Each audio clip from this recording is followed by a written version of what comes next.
peço a Deus de verdade que essa noite seja uma noite que Ele feche as nossas brechas, né? Com o sangue do Cordeiro. As nossas brechas sejam fechadas, né? Que o inimigo não tenha mais espaço de agir, de roubar, matar, destruir, influenciar, enganar, tirar, impedir, em nome de Jesus, né? E que venha a restauração, como foi falado já, né, na abertura do culto, a restituição das coisas que nos foram roubadas, sejam coisas materiais, sejam coisas espirituais, seja na nossa vida, nos nossos relacionamentos, seja na nossa alma, né, nos nossos sentimentos. Que o Senhor reconstrua tudo, que seja tudo novo, restaurado, seja no mundo físico, seja no mundo espiritual. O tema dessa ministração é na unção de Neemias. O Senhor colocou no meu coração de ministrar sobre Neemias. Já há uns dias já, isso vem queimando no meu coração. E o Senhor tem mostrado até na intercessão portões, né? Portões sendo abertos, portões dourados, portões de bronze, em culto de restauração. Amém? Reconstrução. Para contextualizar, no tempo de Samuel, o último juiz, né, no fim do tempo dos juízes, o povo pede um rei. Deus levanta Saul, mas Saul falhou, errou, desobedeceu. Deus resolve colocar como rei o grande rei Davi. Davi tem o desejo de construir o templo, mas como ele tinha muitas guerras, muito sangue na mão, Deus fala: não, filho, gostei do teu desejo, gostei da tua vontade, gostei do teu coração, mas teu filho vai levantar um templo para mim. E Salomão é levantado rei, e numa sabedoria tão grande, né? Um temor a Deus tão grande. O princípio da sabedoria é o temor a Deus. Deus aparece e ele fala: o que tu queres? Ele podia pedir muitas coisas. Falou: Senhor, eu quero sabedoria para poder conduzir esse teu povo, que é muito grande. E Deus dá muitas coisas a ele, né? E dá também a capacitação para levantar o templo. E ali o Senhor é adorado. Sai do tabernáculo e vai para o templo. Só que Salomão falhou, errou, idolatrou. E aí Deus fala que o reino seria dividido, o reino de Israel. Então, quando seu filho Roboão assumiu, o reino foi dividido. O reino do sul, Judá. Reino do norte, Israel. E já desde o começo, Israel, o reino do norte começou a pecar. Eles levantaram 2 bezerros de ouro para adorar. E Deus enviou vários profetas, alertando, chamando atenção, exortando, né, para que eles se arrependessem. Porque eu entendo que Deus, o amor de Deus é tão grande, ele prefere perdoar do que praticar a justiça dele. Ele prefere que você se arrependa do que ele ter que te punir. Eu enxergo Deus assim. Por isso que tantas e tantas vezes ele enviava os seus profetas. Arrependei-vos, arrependei-vos, arrependei-vos. Mas o povo, coração duro. 722, a Síria é levantada. E aí Deus exerce a justiça. Eles são levados. O reino do norte acabou. Terminou. Não tem mais. O reino do sul ficou. Mas também com os seus grandes problemas. Pecado, e vai profeta, pecado, e vai profeta, Deus chamando o arrependimento. 605, 597, 586, a última invasão da Babilônia. Reino do Sul, cativo, Babilônia, templo destruído. Aquilo no que eles confiavam, aquele material que eles confiavam. Não, nunca Deus vai deixar alguém destruir aqui porque tem um templo de Deus aqui. Não é nada disso, não entendeu nada, não conhece Deus. Não conheciam a Deus. Templo destruído, o povo levado cativo por 70 anos. Deus levanta, vê o sofrimento do povo, misericórdia de Deus, né? Levanta um outro governante do Império Medo-Persa, um homem chamado Ciro. E esse Ciro faz um decreto, deixando o povo retornar para Jerusalém, né? Com a obrigação de reconstruir o templo. E ele levanta e leva como um líder Zorobabel. E com ele vai em torno de 50 mil judeus retornam para Jerusalém. Só que demorou 20 anos. Zorobabel só conseguiu colocar os alicerces em um alicerce menor do que era o antigo templo. E demorou 20 anos para eles conseguirem completar a obra. Tamanha resistência, tamanha a dificuldade, a luta espiritual que havia naquele lugar. Primeiro, a luta com a carne, né? E a gente luta com a carne até hoje, né? E depois a luta espiritual, porque aquele lugar já estava realmente contaminado. Deus levanta Esdras, né? Bom tempo depois, para que ele fosse para lá, para que houvesse um avivamento daquele lugar. E Esdras chama a atenção. Esdras era sacerdote e escriba. E ele chama a atenção, fala ao povo e promove um avivamento espiritual. E aí depois, em 444, Neemias é levantado governador e vai para Jerusalém. Está lá em Neemias 1, de 1 a 11. O texto fala assim: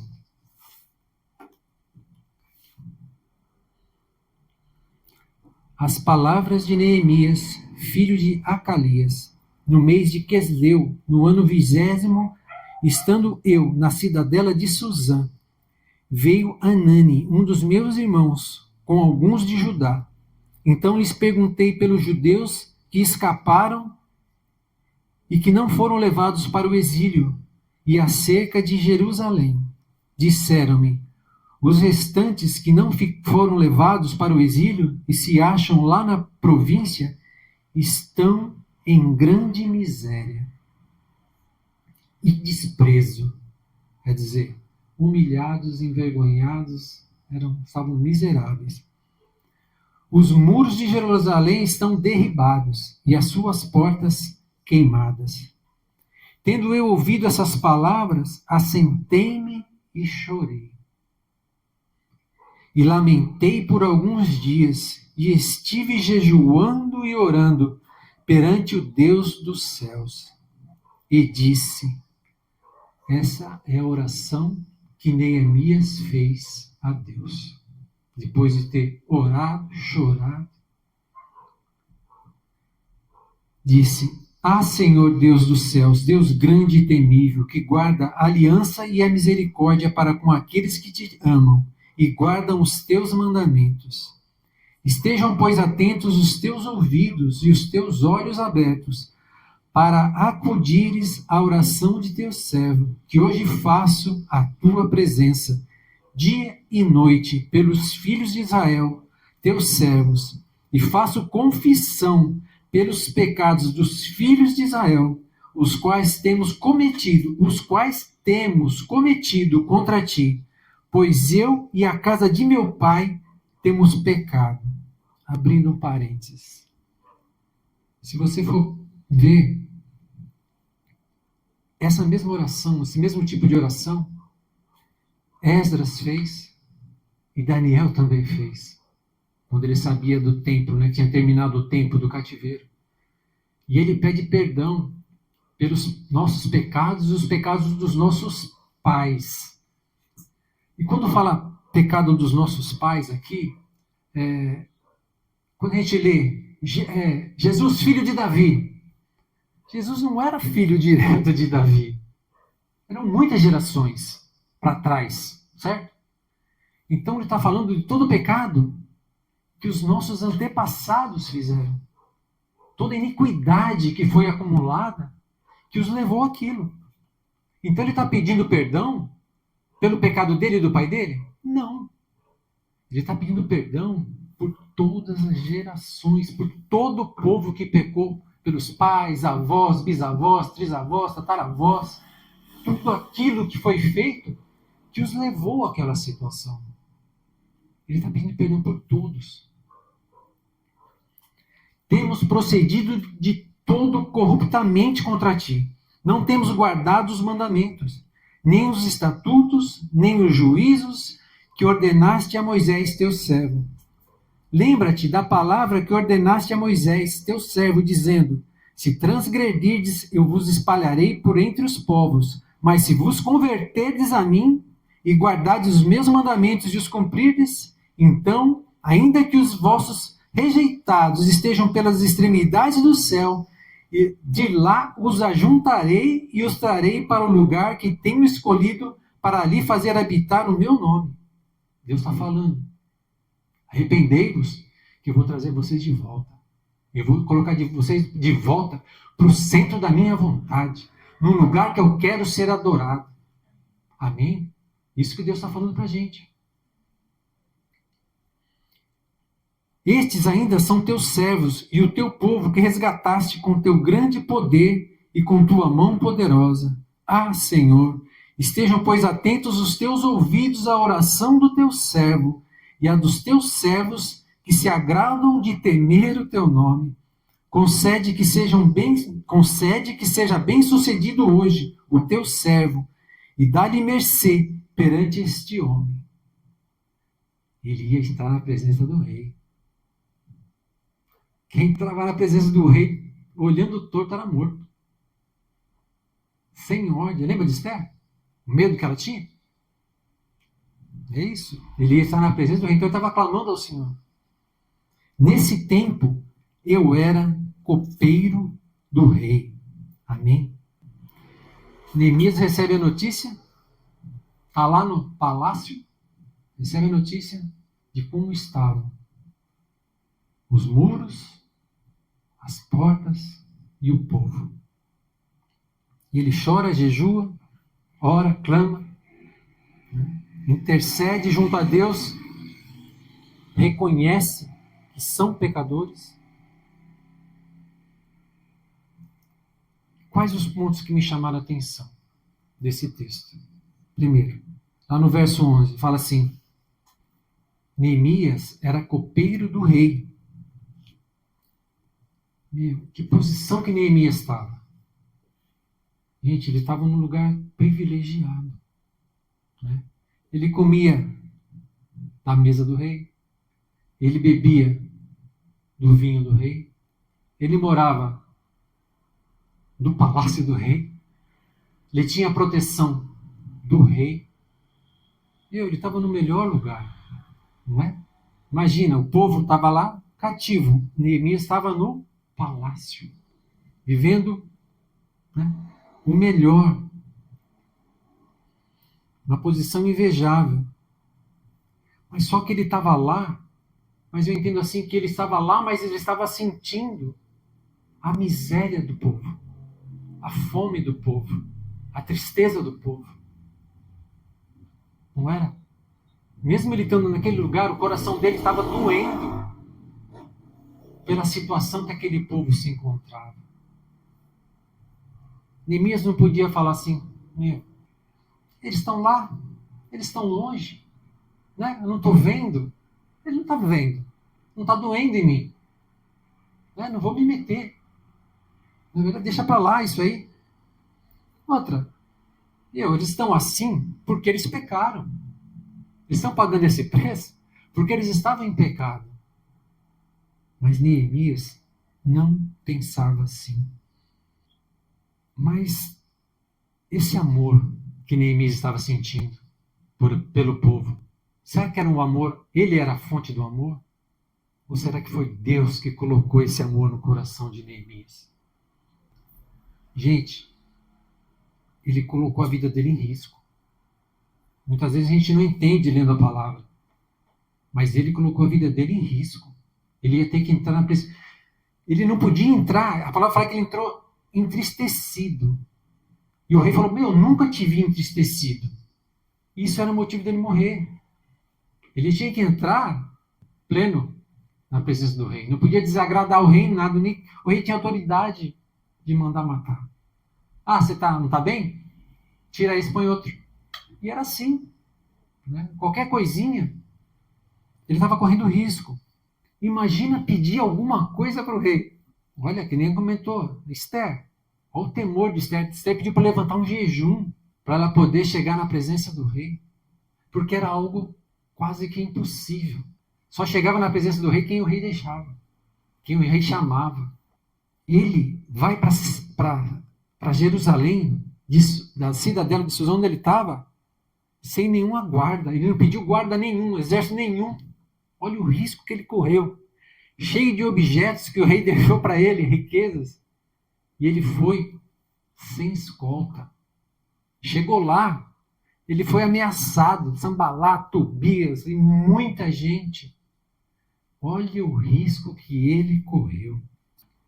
Que essa unção de Neemias, né?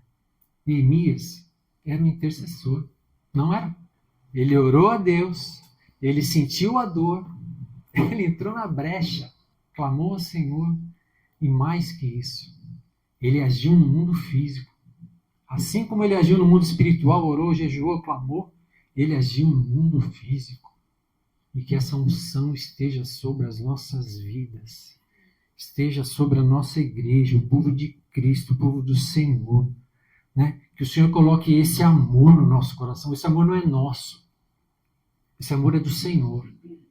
Ele sabe quando ele vai colocar esse amor para as pessoas que ele quer tocar e alcançar. As pessoas que realmente precisam, ele vai te encher desse amor.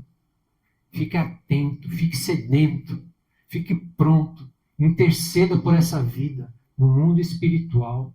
E interceda, se tiver a possibilidade, interceda no mundo físico. O Senhor vai te mostrar, o Senhor vai te revelar. Outra unção maravilhosa. A oração de Neemias foi respondida por Deus. Que a tua oração, que a nossa oração seja respondida pelo Rei dos Reis e pelo Senhor dos Senhores. Que a nossa oração esteja diante do Senhor, que a nossa oração seja de acordo com o coração de Deus. A oração que nós vamos soltar dos nossos lábios já nasceu no coração de Deus. O segundo ponto, que essa unção esteja sobre as nossas vidas em nome de Jesus. Tem que liberar a palavra, tem que profetizar. A palavra tem poder, a fé tem poder. Neemias 5, 14 e 15 fala assim: também desde o dia em que fui nomeado seu governador na terra de Judá, desde o 20º ano até o 32º ano do rei Artaxerxes, Neemias ficou lá 12 anos. Nem eu, nem meus irmãos, nem Neemias, nem os irmãos dele, nem os homens que ele levou, comemos o pão devido ao governador. Mas os primeiros governadores, que foram antes de mim, oprimiram o povo, e lhe tomaram pão e vinho, e além de 40 ciclos de prata. Existia um imposto, uma taxa para o governador. E os governadores antes, além disso, exploravam o povo. E o povo já estava miserável. Neemias tinha direito de receber esses impostos? Tinha ou não? Lógico que tinha. Era a lei. Mas Neemias, vendo o peso que estava sobre o povo, decidiu, não, eu não vou receber. E não foi um mês, não foram 2 meses, foram 12 anos. Você está se sentindo pesado? Se sentindo sobrecarregado? Dificuldades, confusões, escassez? Às vezes são coisas na alma, né? Que às vezes talvez sejam mais doídas ainda. Tristeza, solidão, cansaço emocional. Sentindo um peso que parece que se colocar mais, acontecer mais um negocinho. Sabe quando você põe um pezinho, a pessoa não está aguentando, vai colocar só um pezinho em cima assim? E a pessoa fala, não aguento mais, acabou. E a pessoa cai, que as pessoas estavam ali. Que as pessoas já não tinham mais forças, não tinham mais ânimo, não tinham mais esperança. Era assim que eles estavam. O Senhor nos deu um sonho de intercessão, que fala um pouco disso, faz algum tempo. Teve um sonho que tinha uns jovens na igreja, acho que foi até a Terezinha que sonhou. Uns jovens na igreja, e estava tendo um culto, e tinha alguns intercessores. E o pastor estava ministrando, e o pastor colocava um peso nos ombros dos jovens, né? E acho que foi a Terezinha, um intercessor, falou: pastor, isso está muito pesado. E a pastor falava assim: não, faz parte, tem que suportar, tem que aguentar, né? É um treinamento. Aí o pastor jogava o óleo só que sobre as pessoas, só que o óleo estava fervendo, muito quente. E o intercessor falava: pastor, isso está queimando as pessoas, está. Eu não sei se você tem recebido esse peso, de que forma esse peso tem entrado na tua vida. Né? Se foi por uma autoridade, às vezes, no teu trabalho, ou teu marido, né? Que o marido também às vezes gosta de botar um peso nas costas dos outros, né? Botar culpa, né? Ou se veio às vezes até de uma situação de um filho que fez alguma coisa e aquele negócio pesa e pesa, não é verdade? Eu não sei se você ou se nós estamos colocando esse peso sobre alguém, mas eu sei que Neemias tinha essa unção, né? Porque a palavra fala assim, Jesus fala assim: vinde a mim. Fala o quê? Que estão cansados e sobrecarregados, e eu vos aliviarei. Essa é a vontade de Deus. Nunca foi trazer peso, não é verdade? Então por que a gente está colocando peso? Ou então por que a gente está aceitando peso? Neemias tinha essa unção sobre a vida dele. Ele é uma unção de tirar o peso, de sentir a dor.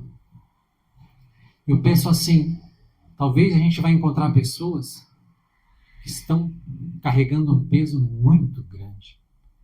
Jesus carregou um peso muito grande e foi ajudado a carregar a cruz. Talvez Deus vai te dar uma oportunidade de você ajudar um irmão a carregar a cruz dele. Fique atento. Pratique essa unção. Será que essa unção estava de Neemias mesmo ou foi de Deus? Foi de Deus. Estava no coração de Deus. Ele viu para aquele povo todo sofrido. Fala, vou abençoar. Deus vai pegar a tua vida e vai falar assim, ó, você vai ser um abençoador nas minhas mãos. Você vai ser um instrumento para levantar esse caído, esse que está envergonhado, esse que está desesperado. Você vai levar, nem que seja um abraço, nem que seja uma palavra, mas é minha. E se é minha, vai haver restauração. Deus vai usar. E você vai lembrar que Deus prometeu que essa unção que estava sobre a vida de Neemias, de tirar o peso, restaurar as forças, esteja sobre as nossas vidas. E que todo peso também que nós estamos carregando hoje, que saia, que caia por terra, em nome de Jesus. Que todo jugo, todo fardo que não é de Deus, que o inimigo colocou, nós repreendemos, nós não aceitamos, seja tirado, removido, sem direito de retorno, em nome de Jesus. Somos leves. Amém? O Espírito Santo de Deus está sobre nós. Amém? As tuas forças estão restauradas. Que você saia daqui hoje com essas forças, com esse ânimo totalmente restaurado, em nome de Jesus. Neemias significa a quem o Senhor conforta. a quem o Senhor alivia. E Ele vai usar as nossas vidas para levar esse alívio, para levar esse conforto. Eu acredito. Neemias, outro ponto. Neemias 6, 15 e 16 fala assim: acabou-se, pois, o muro aos 25 dias do mês de Elu, em 52 dias. 52 dias eles terminaram a obra. Que obra! Sucedeu que, ouvindo todos os nossos inimigos, temeram todos os gentios, nossos circunvizinhos, e decaíram muito no seu próprio conceito. Sabe aqueles que estavam lutando contra? Eles ficaram com um peso nas costas, caíram, tão pesados, tão desanimados que eles ficaram. Porque reconheceram que por intervenção do nosso Deus é que fizemos essa obra. Amém? Milagrosamente, em 52 dias, o que aconteceu? As brechas foram fechadas. Brecha. O intercessor fala brecha, a gente já associa com pecado. Associa com aquilo que nós fizemos que deixa o inimigo entrar, que deixa o inimigo atacar, que deixa o inimigo roubar, que deixa o inimigo destruir. Brecha, para a gente, é isso. E que hoje, pela misericórdia, pelo sangue do Cordeiro, o Senhor vá fechando cada uma dessas brechas. Aonde o inimigo tem entrado, seja pelo nosso pecado, porque pecamos. Depois nós vamos orar da forma que Neemias fez. Mas tudo que entrou, pelo nosso pecado, pelo pecado dos nossos filhos, netos, que comece a fechar, comece a retroceder. Pelos pecados dos nossos pais, toda iniquidade que abriu brechas nesse muro, na nossa proteção, comece a ser fechado hoje, em nome de Jesus. Que essa muralha, essa fortaleza que o Senhor coloque ao nosso redor, totalmente blindada, fechada, que as portas sejam recolocadas, restauradas. Que o inimigo não tenha mais poder de agir. Imagina, né? Tudo fechado. O inimigo não vai entrar mais, não vai roubar mais, não vai ameaçar mais. O medo, a opressão, o terror acabaram. O desespero terminou. Nós não somos mais vulneráveis. Nossa alma está protegida. Porque as nossas brechas foram fechadas pelo amor de Jesus Cristo. Porque Ele nos amou, porque Ele viu o nosso sofrimento, o nosso pedido de socorro. E que a gente, com as brechas fechadas, protegidos, que a gente possa realmente se colocar nas brechas dos nossos irmãos, que ainda estão vulneráveis. Amém? Que a gente possa ser um instrumento de Deus, desse amor de Deus, que a nossa intercessão feche as brechas. O quarto ponto. Eles tinham sobre eles a unção de reconstruir, de restaurar, de prosperar todo o trabalho realizado de forma sobrenatural. Foi de forma sobrenatural. Imagina, o tamanho daquelas pedras, aquelas portas, todas queimadas, destruídas, ruínas. Em 52 dias, até o inferno teve que reconhecer. Foi a mão de Deus. Foi o favor de Deus que estava sobre aqueles homens. E um dos segredos que estava na vida daqueles homens é que eles fizeram em união. Foi na união, cada um junto fazia um trecho que estava derrubado. A outra família, os outros ali, Neemias trabalhando, o povo trabalhando, todos trabalhando unidos. E isso é um segredo espiritual. Casa dividida não prospera. Salmo 133, na união dos irmãos, a gente vive o impossível. Deus se agrada O mundo espiritual é habilitado. E que essa unção... Quem que uniu esses homens? Através de Neemias, da unção que estava sobre Neemias. E que essa unção também esteja sobre as nossas vidas. Que a gente esteja unido, a nossa casa esteja unida. Que toda divisão saia em nome de Jesus. Que nós estejamos unidos em casa.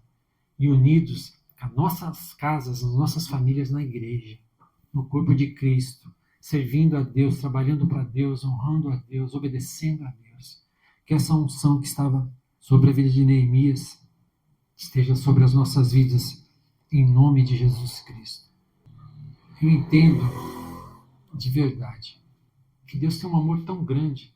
Sabe, uma vez no comecinho que eu estava lendo a palavra em casa, não ia nem na igreja, Deus colocou no meu coração de eu ler, e eu me prometi que eu ia ler. Eu vi a passagem, né, de Jesus pagando um preço tão grande. Eu falei, Senhor, eu não tenho esse amor. Eu queria sentir só um pouquinho desse amor que o Senhor tem. Eu li de madrugada. E eu senti um amor, gente. Eu senti, sem brincadeira. Foi tão rápido, mas foi tão maravilhoso. Eu como fiquei com vontade de sair para a rua e dar a minha vida pelo primeiro que passasse. Não era meu. Certeza não era meu. Esse amor a gente nunca vai ter. Infelizmente, a gente nunca vai ter. Mas a gente pode pedir mais. Sinceramente, eu acho que esse amor, como eu falei, é muito maior que quase todas as coisas. Não é maior que Deus, porque Deus é. Mas é maior que a misericórdia dele. É maior que a graça dele. É maior, porque tudo isso vem, que a bondade dele, que a benignidade dele. Porque tudo isso vem, a fonte é o amor dele. É maior que a justiça dele. Porque, que nem eu falei, ele demora, ele é longânimo. Ele demora para punir a pessoa, ele não quer. Imagina uma mãe, um pai, vendo um filho errar. Você tem prazer em punir teu filho? Ou o desejo do teu coração fala assim, meu, se arrepende, muda, está perdoado. E é uma felicidade que você não fica quando teu filho sai de uma situação para outra. Não é a maior alegria? Com esse amor deficiente que nós temos, nós somos assim. Imagina o nosso pai que tem um amor que a gente não entende. Esse amor, sabe? Se ele quisesse punir, a justiça dele fosse maior, o ladrão da cruz estava tudo errado. Né? A palavra fala que ele, né, a parábola fala que se tem 100 ovelhas, uma se perde. Não é? Ele está falando de ovelha ou ele está falando de gente? Ele está falando de gente. Ele está falando de quem? De cristão. Que se afastou por causa do pecado. E ele deixa as 99 e vai buscar. É amor. Vai entender? É amor. Filho pródigo. Ele está falando, o pai é um pai normal ou é Deus ali na parábola?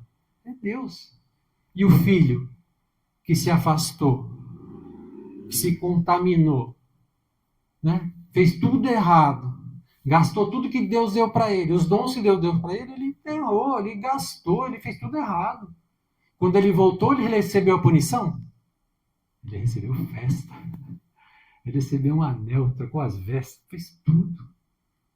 É amor. Dá para entender? Não dá. Né? Mas dá para pedir. Dá para Deus falar assim, Senhor, me dá a oportunidade de eu praticar esse amor. Talvez a gente não vá sentir esse amor. Uma vez uma pessoa perguntou para mim, Paulinho, você, mais muito tempo atrás, você vai querer ser pastor um dia? Eu falei, não tem como, cara. Não, por quê? Eu não tenho o amor que preciso. O pastor dá vida pela ovelha. Naquela época eu já falei, eu não tenho esse amor. Porque eu tinha sentido aquele amor já. Então até hoje eu não tenho. Sabe? Eu peço ao Senhor. Senhor, falta muito. Me ajuda. Isso vai fazer toda a diferença nas nossas vidas. Amém? Não vamos ficar olhando para as pessoas, e a gente olha, eu olho, com olhos de julgamento, mas com olhos de amor. Senhor, perdoa, eles não sabem o que fazem. Ele podia julgar, mas ele resolveu amar, perdoar, resgatar, buscar, fazer festa, a festa no céu, quando um pecador se arrepende. Eu vejo assim que a justiça ainda é menor que a fé. Porque se Deus quisesse punir, olha só, o cara fez um monte de pecado. Mas por um ato de fé, esses pecados são perdoados. Não são? Recebeu a Cristo, o que aconteceu com os pecados? Foram apagados. E a palavra fala que o maior deles tem a esperança, a fé e o amor. Qual que é o maior? É o amor. E a palavra fala buscar os melhores dons. E não tem dom melhor. Então, que essa unção de Neemias, para mim, foi de amor. Desde o começo. Desde o começo, foi o amor que guiou o coração de Neemias. Foi Deus que colocou esse amor. E se Ele colocou sobre a vida de Neemias, Ele pode colocar na nossa também. Amém? E que isso seja fruto de pessoas sendo transformadas. Pessoas estão sofrendo, estão chorando, estão clamando, estão em desespero. E que a gente possa levar esse amor para essas vidas, para esses corações. Que pela graça do Senhor, pelo amor do Senhor, Ele use as nossas vidas. Amém? Então vamos orar. Vamos pedir para Deus, assim como Neemias orou, apresentando a Deus que eles eram errados. E nós também somos. Não é verdade? Nossos pais, nós pedimos para que o Senhor tenha misericórdia de nós e que nos unja e nos capacite. Senhor, em nome de Jesus Cristo, Pai. Nós nos rendemos, nos prostramos, nos humilhamos, Pai. Reconhecendo, Senhor, Senhor, a nossa condição de pecadores, Pai. Pecamos, erramos, falhamos, Pai. Te desagradamos, entristecemos o Teu Espírito, negligenciamos, nos contaminamos, Pai. Por isso, Senhor, em concordância, nós clamamos a Ti agora, Senhor, pela Tua misericórdia. Que ela seja derramada, Pai. Seja derramada sobre as nossas vidas, sobre os nossos pecados, sobre as nossas iniquidades, Pai. Mas nós clamamos também, Senhor, pelos nossos filhos. Clamamos a Ti pelos nossos netos, pelas futuras gerações, Pai. Clamamos a Ti, Pai, perdoa os pecados, as iniquidades dos nossos pais, Pai, dos nossos antepassados. Tudo aquilo que abriu brecha, Senhor, nas nossas vidas, que tem nos destruído, que nos tem contaminado, que nos tem afastado, roubados da Tua presença, da comunhão contigo, Senhor. Perdoa, Senhor, perdoa agora, lava-nos mais uma vez no sangue do Cordeiro. Rasga, Pai, toda a cédula de dívida que seja rasgada, destruída, queimada e desabilitada, Senhor. Todo o mal que entrou, Senhor.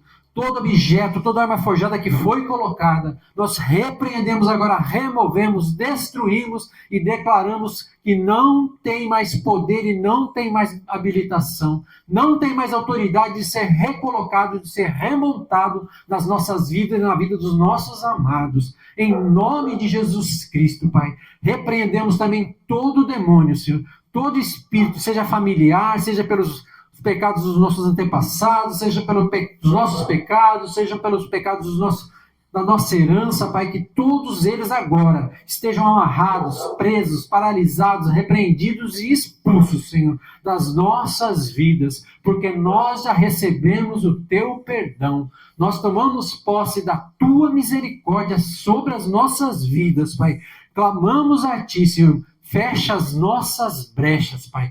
Coloca de pé essas muralhas, Pai. Restaura os portões, as trancas. Senhor, seja tudo blindado, tudo fechado. O inimigo, nós declaramos que não tem mais poder de agir, roubar, matar e destruir, enganar e contaminar. Em nome de Jesus Cristo, Pai. Derrama, Senhor, nós clamamos a Ti essa unção que estava sobre a vida de Neemias, Pai. Senhor, que as nossas orações sejam ouvidas e respondidas por Ti, Pai.